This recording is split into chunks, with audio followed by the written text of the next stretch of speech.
दिली जात आहे। तर या संदर्भात आपण दिनांक 31 डिसेंबर 2024 रोजी honourable chief justice of India, supreme court of India यांना एक पत्र लिहिलेले आहे। या पत्रामध्ये आपण सर्व मुद्देसूद माहिती दिलेली आहे।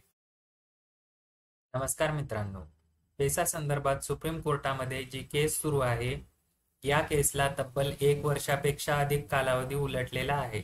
तर या केस संदर्भात आता पुढील अपडेट आपल्याला जी आहे ती म्हणजे tentatively case may be listed on 14 February 2025 अशा पद्धतीने आपल्याला तारीखवर तारीख दिली जात आहे। तर या संदर्भात आपण दिनांक 31 डिसेंबर 2024 रोजी honourable chief justice of India, supreme court of India यांना एक पत्र लिहिलेले आहे। या पत्रामध्ये आपण सर्व मुद्देसूद माहिती दिलेली आहे। आपल्याला हे पत्र वाचायचे असेल तर ॲग्रीकट्टा टेलिग्राम चॅनलवर मिळणार आहे। डिस्क्रिप्शन बॉक्समध्ये लिंक दिलेली आहे।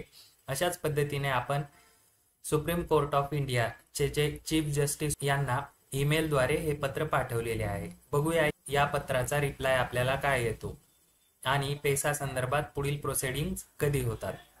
मित्रांनो, असेच माहितीपूर्ण व्हिडिओ बघण्यासाठी ॲग्रीकट्टा यूट्यूब चॅनल सबस्क्राईब करून ठेवा। धन्यवाद।